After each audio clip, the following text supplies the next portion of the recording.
Телеканалының телесерджілері бүгін информацион программасына сейретесіңіз. Студияда сізлер үшін мен Гүлсум Халилова çalışам. Невбеттеке Қырғыдаққа, Қырым ве Қырым етрафында, Украина етрафында yüzbergen sonki ve en aktual haberlerini müzakere edecekmiz. Bizim yayınımızga şimdi Kırım Tatar halkının lideri Mustafa Ağa Cemilov bağlana, onun bu ve diğer meselelerini laf etmeye planlaştırdık. Mustafa Ağa, selam aleykum. Aleyküm selam. Mustafa Ağa, keliniz böyle meseleden sohbetimizden başlayıq. Malum olğanı ki bu keçenleri Ukrayna prezidenti Vladimir Zelenskiy Türkiye'ye resmi ziyaretini gerçekleştirdi ve Türkiye Cumhurbaşkanı Erdoğan'ın konuştu. Bu ziyaretinin neticelerini nasıl kıymet kesesiniz? Evet, orada birçok anlaşmalar imzalandı. Esas olarak bu askeri anlaşmalar. Türkiye bu durumda, Ukrayna'nın zor durumda gerçekten de samimi böyle destekleri. Bu pilotsuz uçaklar vermesi, Ukrayna'ya son onu burada imalat etmesi, yani burada zborka yapmak meselesi, yani çok adı bazı gizli anlaşmalar da var. Neticede iyi oldu. İkinciden bu mecburi olarak Özvatanların terk etken Kırım Tatarlara burada konut inşa etmek meselesinde de anlaşma imzalandı. Bu anlaşmadan biz çok memnun değiliz. Çünkü bu konuda biz Zelenskiy'nin çok tartışkan dedik. Bizim hoşumuza gitmeyen şey onlar Kherson, esas olarak Kherson ve Nikolaev'de kurulmasını istediler. Aslında birinci kere bu anlaşma dilge getirildiği zaman bu 3. Fevral, 3. Şubat geçen seneydi. Orada Kherson, yalnız Kherson'da, 500 konut Kherson'da. Biz dedik ki yok öyle olmaz çünkü Kırım'dan göç etken insanların büyük çoğunluğu şimdi Kiev'de yaşıyor. Tahmin olarak 10 bine yakın Kırım Tatarı'nda var. Daha doğrusu söylesek 9,5 bin civarında. Kherson ve Nikolaev'de onda çok adam kalmıyor. Evet, Kherson bölgesinde var 7-8 bin Kırım Tatarı var ama bu İşgalden sonra geçken insanlar değil. Büyük çoğunluğu da Sovyet zamanında kalan insanlarımız.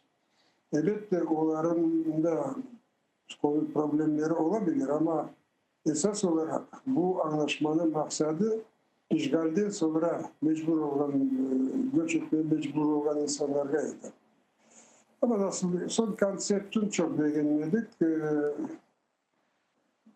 Aslında ta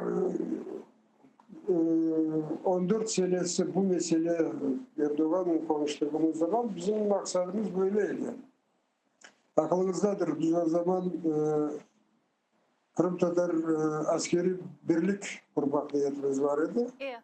Eğer de o gerçekleşken olsaydı o bizim askerlerimizin korantalarda yaşamaya. Çünkü askerler Kherson bölgesinde olacaklar. Ama o olmadı. Yani devlet buna çok sıcak bakmadı. Neticede işte çok insanlarımız bunda Kiev'de. Ama nasıl da olsa iyi. Kiev'de 100 konut olacak.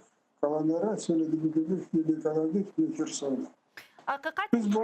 Biz bunu da 16. Oktyabr geçen sene Zelenskiy'le beraber İstanbul'a gittiğimiz zaman Erdoğan görüşmesini bugün ben tafsilatlı anlattım. Dedim böyle olması gerek. Yok dedi Zelenskiy, toprak problemi var dedi Kiev'de, zor dedi. Neyse de o zaman Erdoğan dedi ki aslında evet de dedi biz kurulacak evler Kırım Tatarlar için. Onun için Kırım Tatarlar nerede istese orada olması gerek. Ama madem ki sizin nasıl bir sebepleriniz var, Kherson'da değilsiniz, Nikolaev'da değilsiniz, olsun öyle. 210'da 200 Nikolayev'de 100'lü Kiev'li ol. Ama bundan gayrı ben daha 500 koşamam. Toplam olarak 1000 konut olacak ama bu ilave verildiğim 500 konut Kırım Tatarları kendi gösterdiği yerlerde kuracaksınız. Dedim, ona da razı oldular. Onun için şimdi birinci etap bu 500 konut söylediğim bu coğrafyada. Ondan sonra böyle bakacağımız. Ya, Bunda esas problemi bunda toprak meselesi. Toprak çünkü yerli belediyeler verilir. Devletin bedava toprak alması pek zor. Mümkün değil. İşte böyle durumda kaldık.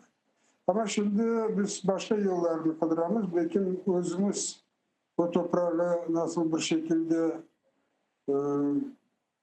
satın alır. Bu hafta evvelsi ki belediye başkanının Kılıçköy'le konuştum bu konuda. Dedim bak biz bunda 500 konut kurmak niyetimiz var. Ben size böyle rüşvet teklif edemem. 500 konut kuracaksınız, %10'u, demek 50'si belediyeler verecek. Siz kime dağıtacaksınız, o sizin işiniz olacak. Kılıçko buna sıcak baktı, dedi tamam dedi ve dedesinin yardımcılarına talimat verdi, kıdırırız dedi. Levi devleti var, ben bilemem dedi. Şimdi bu çalışma devam ediyor. Yani doğru mu anladım? Eğer toprak tapılsa ya da satın alınsa endi tezden bu konutların inşaatı başlanacak, doğru mu? Ya bu mesele ta 15 senesinden beri devam ediyor. Ben bunda ne kadar bulunam o kadar da devam ediyor bu mesele. Evet. Ben de o daha bu 19 senesi Zelenski'nin vardığımız zaman olan diyeyim Cumhurbaşkanı diyeyim siz o konutları kuruncaya kadar biz çoktan galiba Kırım'ı boşaltacağımızda sizin konutlarınıza ihtiyacımız da olmayacak. Ondan sonra hiç de uzatıldı. Onun yanındaki Dışişleri Bakanı Mevlüt Çavuşoğlu dedi ki ya dedi Mustafa Bey biz anlaştık ya siz toprak vereceksiniz. Verdiniz mi? Vermediniz. Bu anlaşmamıza göre siz bize toprak göstereceksiniz. Biz orada kuracağım. Şartlarımız böyle. Evet daha kolay yollarıydı. Eğer de mesela Türkiye razı olsaydı bunda bu boş kvartallar var. Satılıkta çıkarırlar. Ama Türkiye'nin şartı böyle. Onları da almak mümkün çünkü onlar masraf etken o paraları yine de Türkiye'ye kayıtmasını istiyorlar. Onu da anlamak mümkün değil. Yani mantıklı. Ve bununla birlikte de Mustafa'ya şunu sormak istiyorum. Ukrayna ve Türkiye arasında askeri stratejik ilişkilerinin böyle pekiştirilmesi, Türkiye'nin Ukrayna egemenliğine ve bütünlüğüne böyle keskin şekilde destek etmesi, bununla birlikte Ukrayna'nın NATO'ya girmesini destek etkeninden sonra şimdi Rusya'da böyle Türkiye'ye karşı hususan Dışişleri Nazirliğinde böyle bir narazılıklar bildirmeye başladılar. Buna sizin fikrinizce Türkiye Çavuşoğlu'nun aytkanı gibi bu meselede neytralitetini sayıklap olacak mı? Adalet ve cinayet arasında neytralitet yapması çok zor. Çünkü burada söz konusu uluslararası kaidelerini yerine getirmek. Yalnız Türkiye'nin değil, bütün dünyanın pozisyonu böyle. Daha 14 senesi Birleşmiş Milletler Teşkilatı'nın Genel Kurulu'nda 27 Mart'ta karar alındı. Rusya işgal olan toprakları terk edecek ve Ukrayna'nın toprak bütünlüğünü sağlayacak. Ama Rusya onu yerine getirmedi. Yani burada hiçbir kimsenin suçlamaya Rusya'nın hiçbir hakkı bile yok. Sesini bile çıkarmaya hakkı yok. Ama onlar bilirsiniz küstah teşkil davranıyorlar. Böyle saçma saçma şeyler söylüyorlar. Aslında Rusya, bakın şimdi biz Kırım Platforması'nı kuramız. Ruslar ne değil? Kırım Platforması'na iştirak edecek, buna katılacak insanlar Ukrayna'nın Rusya'nın toprak bütünlüğüne hücum ettiği gibi değerlenecek. Bu ne biçim saçmalık? Sen böyle cinayet yaparsın, senin cinayetine karşı söz ayıttırdığın zaman o söz ayıttan adamları cinayetçi diyeceksin. İşte böyle saçma şeyler yaptılar Rusya'da. Türkiye endi bir kaç kere bu Kırım platformasına destek etkenini ve sıcak bakkanını birçok kereler belirtken ve aytkan edi. Hususan bunu bu pres konferensiyada Recep Tayyip Erdoğan da daha bir kere tekrarladı. Nasıl düşünüyorsunuz, bu sammitke Erdoğan kelebilir mi? %100 evet çeşitli sebepler olabilir. Nasıl da olsa büyük 80 milyonluk bir ülke, onun çeşitli problemleri olabilir. Ama emninde olduğu zaman hem de Türkiye'de 16. Oktyabır'da Ekim ayında geçen sene biz o zaman deklarasyon kabul ettik. O deklarasyada aklımızda kalan olsa böyle diyordu. Türkiye Cumhuriyeti memnuniyetle Kırım platforması kurulduğuna karşıladı ve bu platformanın çalışmalarında en aktif iştirak edeceğini bildirdi. Şimdi ise Erdoğan tekrarla dedi, biz sene bu platformanı sıcak bakanımız ve biz iştirak edeceğiz. Ama Erdoğan kendisi gelip olur mu, yoksa ben yakın bir adamı yollar mı, başka mesele. O biz Biden hakkında da bilirsiniz, işgalin 7. yıllığında o Kırım elinde böyle açıklama yapan dedim. Büyük ihtimal Biden geliyor. Ondan sonra Volker Kurt'la konuştum. O dedi Biden elbette ister gelmeli ama dedi, çok istese bile onun etrafındaki insanlar bundaki şimdi zamanda kelimesini sağlarlar. Çünkü Amerika içerisinde bayağı bu konuda sorumluluklar var. Yani Respublikanlar ve Demokratlar arasında ve onun bundaki elindeki bazı kuvvetler ona karşı kullanabilir. Ama Biden gerçekten de Ukrayna'ya çok sıcak bakar. En böyle kararlı şekilde Ukrayna'nı destekliyor genelde. Onun için büyük ihtimal ya da Blinken, onun Dışişleri Bakanı ya da onun birinci muavini Kamala Harris gelebilir. Böyle fikir var. Bunun birlikte de şunu soramağa istedim sizden. Şimdi sizin de malumatlarınızga göre Ukrayna sınırlarında Rusya özünün askerlerini ve askeri texnikasını arttırmağa devam ediyor. Ukrayna'nın istihbarat raporlarına göre o bunu gün-günden daha da arttıra özünün askerlerini Ukrayna sınırlarında. Sizin fikrinizce savaş, böyle büyük savaş ihtimali, Rusya'nın büyük tecavüzü ihtimali var mı şimdi? Evet, bu durumda Rusya'nın Rusya'ya ne fayda getireceğini düşünecek olsak, buna göre Putin davranacak olsa elbette o savaş olmaması gerek. Eğer de gerçekten de bu adam kendi ülkesinin düşünü olsaydı 14 senesi de Rusya'ya karşı savaş açmayacak dedi, Kırım'ı işgal etmeyecek dedi, insancasına komşu olarak yaşayacak dedi. Ama yapacağını yaptı. Onun için bunun davranışlarında mantık kırmak zor. Onun esas elektoratı işte bu Rus şovinizmin dalgasında durar ve belki de çeşitli şeyler olabilir. Ama bu Rus muhalefet gazetecisi, jurnalisti Nevzorov yazdığı gibi her bir alda Rusya kaybedecek. Kırım'ı Rusya Ukrayna'ya kirse bile kaybedecek ama yenilse bile yine de kaybedecek. Onun için evet büyük kan dökülmesi ihtimali var. Bunu sıradan çıkarmak mümkün değil. Ama benim fikrimde şimdice Rusya бряцание оружием değil de o kendi işte kuvvetini göstermek istiyor, nümayiş etmek istiyor. Daha ziyade Ukrayna'ya baskı yapmak istiyor. NATO girmesini, Avrupa Birliği'ne girmesine engel olmaya tırışar. İşte böyle. Ya sizin fikrinizce ne için, yani bu baskı bazı bir böyle siyasi preferensiyalarını kazanmak için yapılması ihtimali var mı? Misal olarak Kırım'a su meselesinin kotarılması ve ilahı. Böyle fikirler de var. Bazı analitikler diyorlar işte Kherson taraftan girecek olsa o Kakhovka'ya kadar e, işte su kaynağına kadar varabilir. Ama bundan o fayda kazanacak mı, kazanmayacak mı o başka mesele. Büyük ihtimal ama felaket yapılabilir. Hem Ukrayna toprağında hem Kırım içinde. Çünkü bu sefer 14. Ukrayna'nın durumu şimdi 14. senesi gibi değil. Ukrayna'nın ordusu Avrupa'nın epeyce güçlü ordularının sırasında. O bir ikinciden Amerika, İngiltere aslında bütün G7 en büyük, en güçlü ülkeler uyardılar.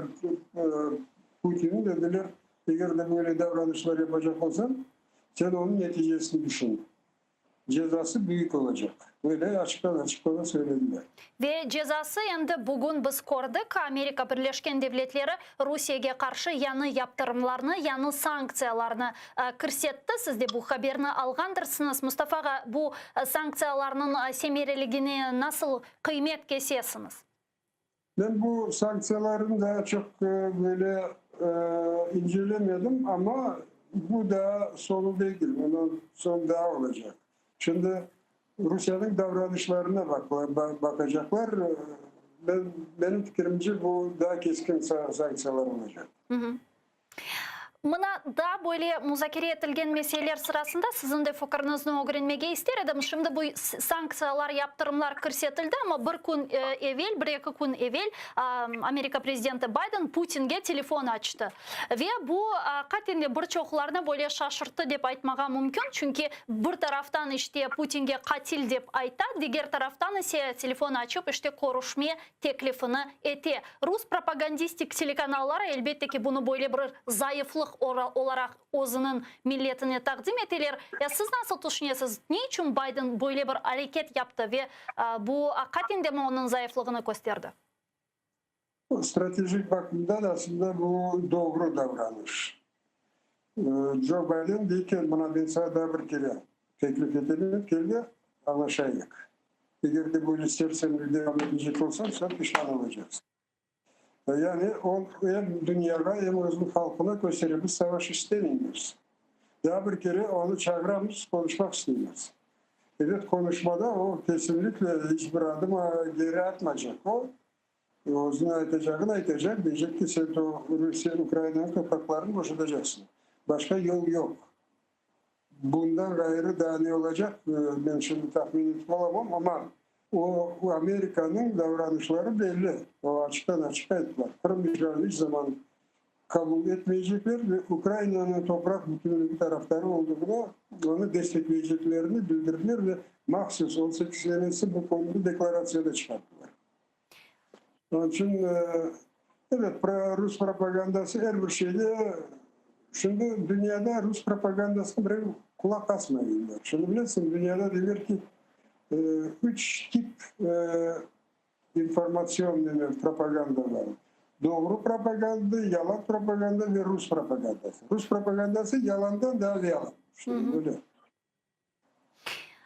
Mustafa ağa, nasıl düşünüyorsunuz? Eğer misal olarak Rusya kütlevi taarruzga geçse Ukrayna topraklarında Ukrayna'ga kim yardım edecek?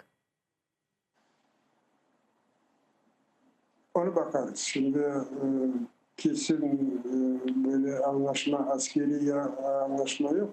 Ben de öyle şimdi NATO askerleri gelecek de Ruslardan bizim toprağımızda savaşacaklar.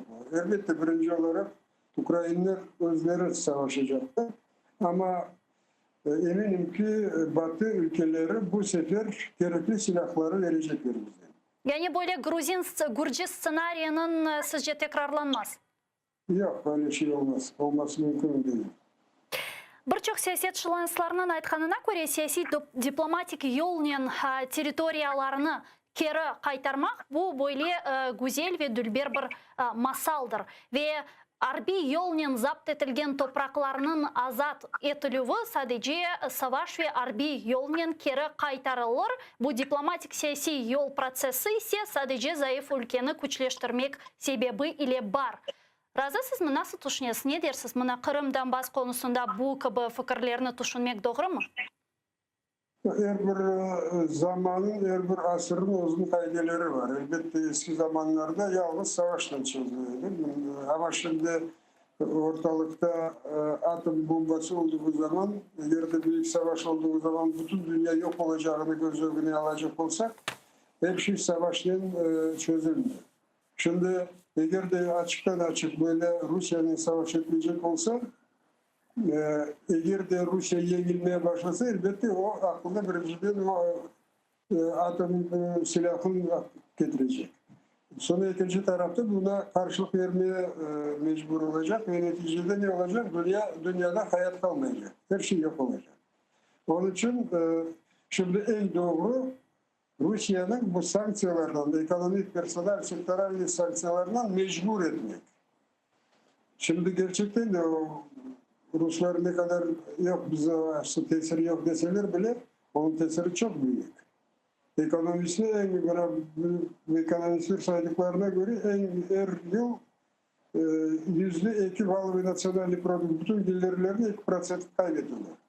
Ve eğer de bu rakamlara geçirecek olsak en azından 360 milyar dolar kaybederler her yıl.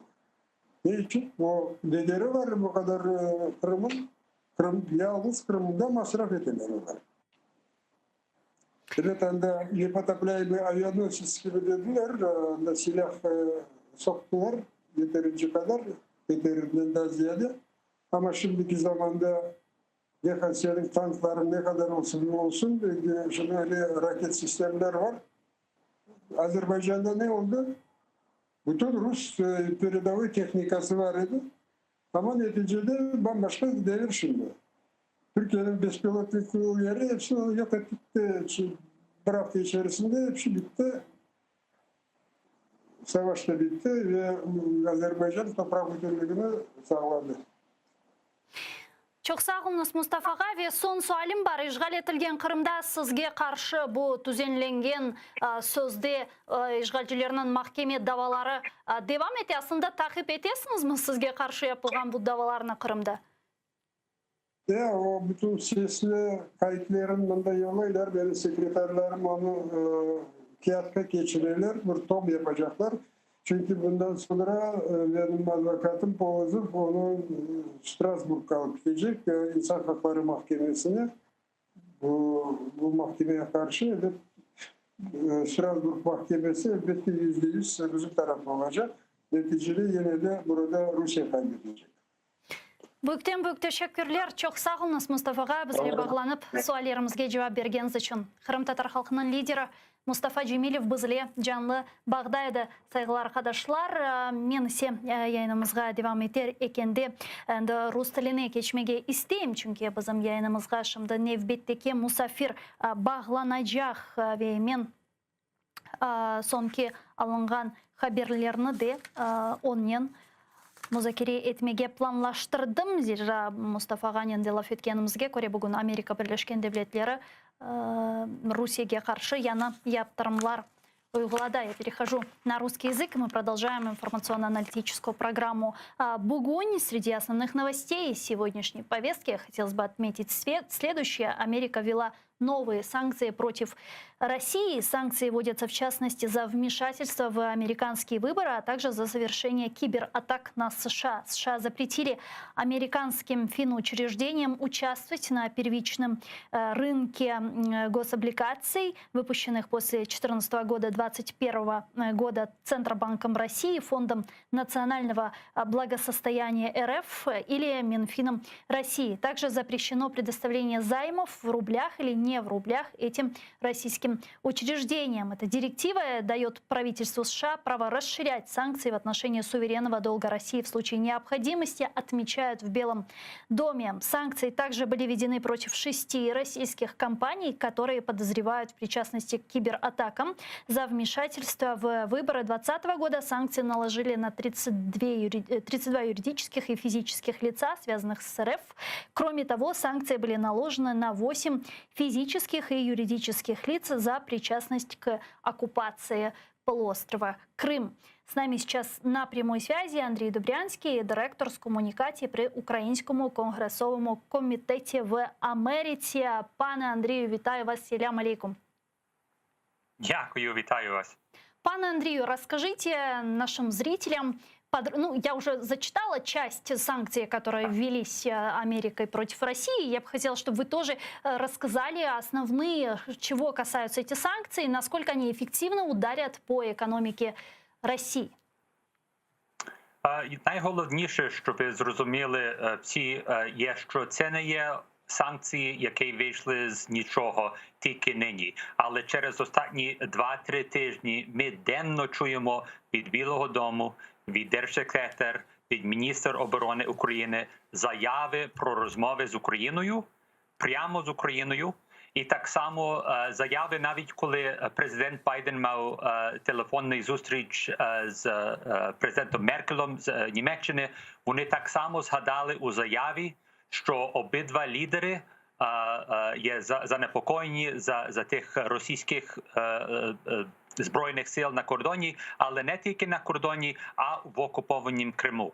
То ми чуємо денно, що Америка згадає, чи то Велика Сімка, чи інші лідери з Заходу, про цю російську агресію.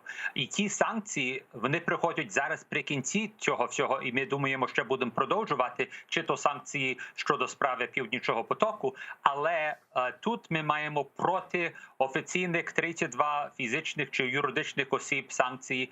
І навіть було згадано, що Федеральне бюро розслідувань згадало справу проти Константина Килимника, як декотрі пам'ятають, це був радник Пола Манафорт і помічник президента Януковича, і що Федеральне бюро розслідування Америки нині оголосило, що вони пропонують винагороду до $250 тисяч щодо інформації цього чоловіка, і що вони би хотіли його самі судити. Це є надзвичайно, я би казав, історично, що ми так чуємо денно з Америки і Заходу підтримку України. В России, естественно, уже отреагировали на эти санкции. Там грозятся зеркальными, ответными действиями. Что по этому поводу говорят в Америке? Ну, знаємо, що так само була розмова телефонна з Путіном і Байденом цього тижня. Напевно, була розмова про ті санкції, і що викинули з країни. То есть, правильно ли вас понимаю, Байден предупредил Путина о том, что будут вводиться санкции, так? Так, як нам кажуть від Білого дому, що все було в розмові, що це не було сюрприз для Путіна, бо йому це сказали. І так само сказали, що тих 10 осіб в Америці, які російських агентів ФСБ, які працюють у посольстві російській, які вони нині оголосили, що їм треба вийти з Америки. Так, як ми чули в понеділку, як офіційно Білий дім казав, це була мирна розмова з Путіном, і що Байден запросив Путіна на мати зустріч цього літа.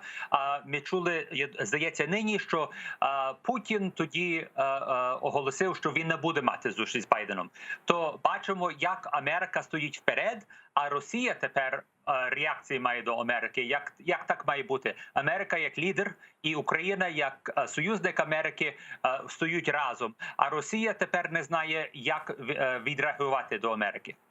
Но все же, вот как вы думаете, ну вот, в чем подлинные причины звонка Байдена Путину? Потому что в этом вопросе мнение экспертов разделилось. Ряд говорит о том, что Байден совершил колоссальную ошибку, и вот этот телефонный звонок вписывается в пророссийский нарратив и, наоборот, укрепляет позиции Путина. Это то, о чем говорят сейчас в российских пропагандистских СМИ, что якобы Байден сломался на фоне стягивания российских войск к границам Украины, и поэтому решил вот сам взять и позвонить Путину. Другие же говорят, что нет, это такой тактический ход системного политика. А вот как вы думаете, как этот телефонный разговор воспринимается в Америке?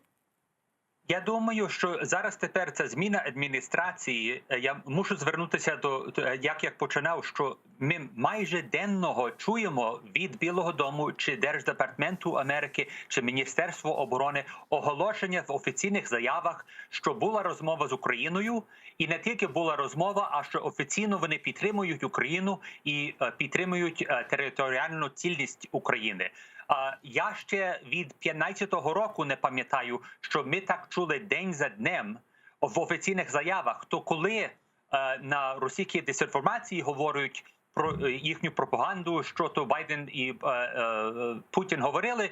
Ми можемо дивитися, що є заяви офіційні, підтверджені з Україною і Америкою, що і про що вони говорили. І навіть, що згадав Білий дім у розмові Байдена і Меркель, вони згадали небагато точків, то може 3 речення ціла заява, але згадали про підтримку України і підтримку окупованого Криму так само.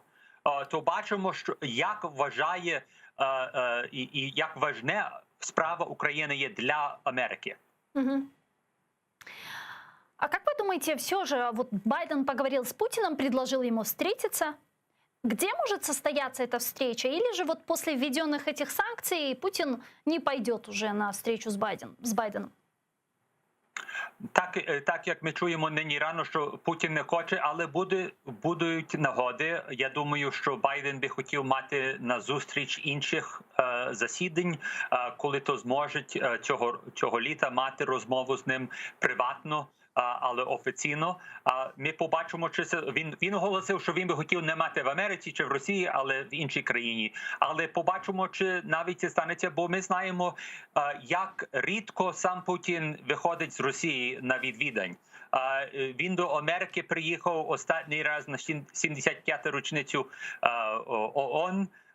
Перед тим він 10 літ перед тим не приїхав в Америці. Тому він не проходить до Америки. Знаємо, що він відвідає Європу так часто. То побачимо, чи це станеться з боком Росії.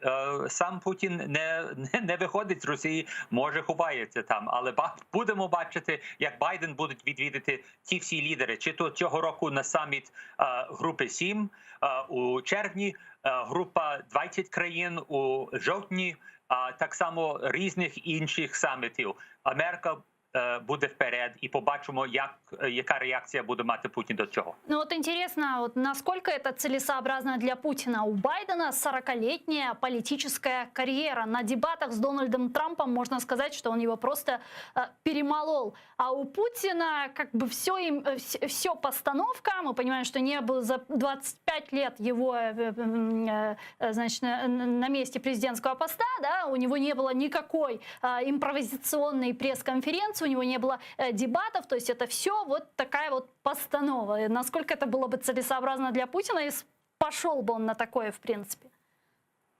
Ну, навіть у справа, що зараз тепер посол від Росії до Америки відбрав Путін до Москви, і вони чекають на що? Щоб вибачання прийшли від Білого дому? Зараз не бачимо, що такого станеться. Америка зараз тепер диктує до Росії, які норми, які правила повинні бути на міжнародній сфері. Ну, що діється в Росії, це інша справа про прав людини. Але на міжнародній сфері зараз тепер бачимо з нової адміністрації, що Америка буде диктувати до Росії, як повинні всі розмови бути. І побачимо, чи Путін тоді верне посла до Америки, чи зачекає рік чи довше. Какое место сегодня в американских средствах массовой информации занимает новость о стягивании российских войск к границам Украины? Рассматривается ли в Америке возможная полномасштабная война, угроза полномасштабной войны в Украине? Не що буде велика така війна, але зараз тепер ми чуємо більше і більше у американській ЗМІ. Так, можу це підтвердити. Але я думаю, це спільно виходить, що кожного дня, коли є денні розмови при Білого дому, прес-секретарка президента має відповіді щодо питання щодо України, щодо Росії, справ, які преса тут зацікавиться. Я можу казати, що ми такого не мали довший час. В минулій адміністрації Трампа, то вони відмовилися мати такі денні прес-брифінг. А тепер, що знову починала адміністрація мати денні розмови з пресою, то є нагода для преси, щоб таких питань мати, і тоді більше можуть написати про це, чи на телеканалах говорити про справу війни з Росією. Что, на ваш взгляд, сегодня является Украина для военно-политического класса Америке, вот помимо, вот если отбросить все пафосные, патетичные слова о поддержке, выражении обеспокоенности и так далее? Я думаю, коли ми бачимо, здається, у розмові держсекретаря Блінкен, коли він мав зустріч з міністром Кулебою, вони включили до їхньої заяви, і навіть публічно, коли вони говорили, що була розмова щодо НАТО. І як цінує Америка українське військо, і як вони би хотіли мати більше і більше включення українське військо до заходні норми. Я думаю, що навіть під часах війни наші Збройних сил в Америці дуже цінують, що Україна як вони воювали проти Росії, як вони тренують зараз тепер, і як вони беруть участь у військових справах по цілому світі, як партнери НАТО. То я думаю, що навіть коли міністр Кулеба і держсекретар Блінкен наголошують, що вони говорили про НАТО, я думаю, що як ми ближче і ближче приходимо до, я думаю, наступний рік це буде 20-та річниця від коли президент Кучма оголосив до НАТО, що Україна би хотіла дістати того МАП, тобто початок членства в НАТО. Я думаю, чи то цього року на саміт НАТО, чи на другий рік ми побачимо, що вже Україна ближче і ближче дістанеться до того МАПу. Дякую вам дуже, пане Андрію. Чохсагл у нас Андрій Добрянський був з нами на прямому зв'язку, директор з комунікації при Українському конгресовому комітеті в Америке. Но я, к сожалению, вынуждена с вами прощаться и заканчивать этот блок. Но вы оставайтесь первым крымско-татарским телеканалом. От «Эра» буквально через 5 минут эфир продолжает информационная программа «Заман» на крымско-татарском языке. А далее в этой студии вас поприветствует мой коллега Айдер Муждабаев в программе Prime. Сайглар arkadaşlar, meni seni yazık ki bu bolikni yekunlemek mecburiyetindeyim. Bir kaç dakikadan sonra, 5 dakikadan sonra TR telekanalının yayınını Zaman informasyon programması devam etti ve bunun beraberlikte bundan sonra TR telekanalında Prime programmasında Ayder Mujdabayev sizlerine selamlayacak. Cümlemizge Ramazan ayı hayırlı olsun. Allah tutkan orazalarınızı kabul etsin. İftar vakti Kiyev'de de yaklaşa. Herkeske koruşken жетіп айтамыз. Sağlık ne kalınız.